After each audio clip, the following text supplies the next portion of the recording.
अध्याय 6 का पार्ट 2 गीता कथा।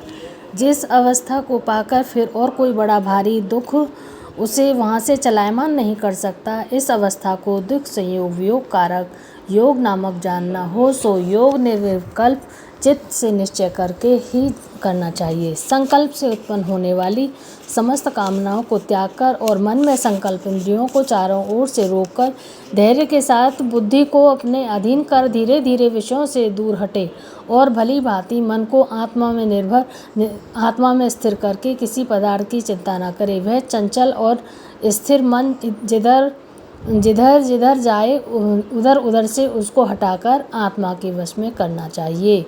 इस प्रकार शांत चित्त तथा रजोगुण से रहित निष्पाप तथा ब्रह्मस्वरूप योगी को उत्तम सुख प्राप्त होता है। इस रीति से निरंतर योगाभ्यास करने वाला योगी समस्त पापों से छुटकर सहज ही उस परम सुख को पा लेता है जो ब्रह्मा के संयोग से प्राप्त होता है।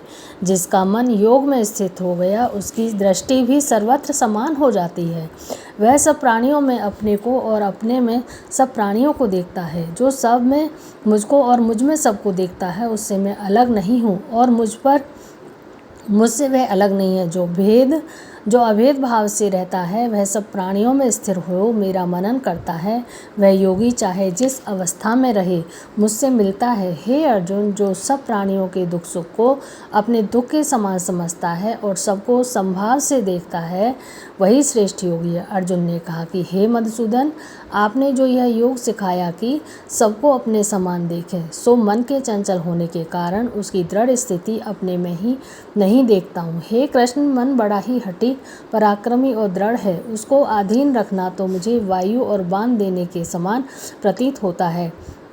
श्री कृष्ण भगवान ने कहा, हे महाबाहो, इसमें संदेह नहीं कि मन अति चंचल है और इसे वश में करना बड़ा ही कठिन है।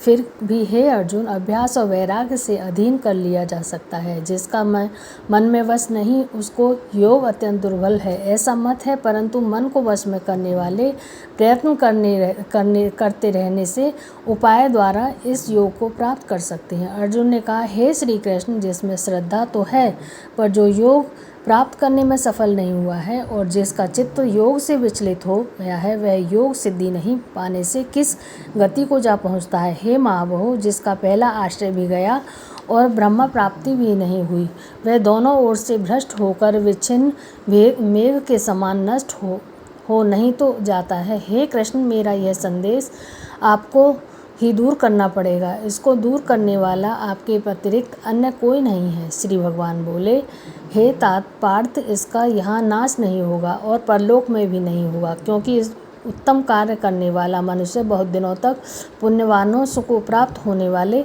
लोकों में वास करता है और वहाँ से फिर किसी पवित्र और धनवान के घर में आकर जन्मता है, अथवा वह बुद्धिमान योगियों के ही कुल में जन्म पाता है। इस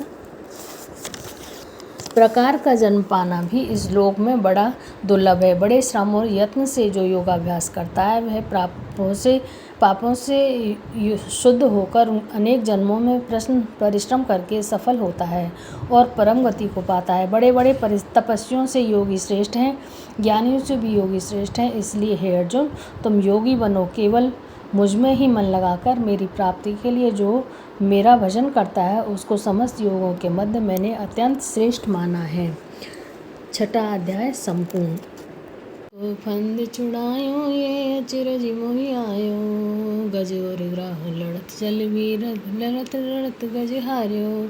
जो भर सोड़ रही जल ऊपर तर हरि नाम पुकारो, सबरी के वेर सुदाम के तंदुल रुचि रुचि भोग लगायो। दांत कैसे गद को फंद छुड़ायो, ये अचिरज मोहि आयो।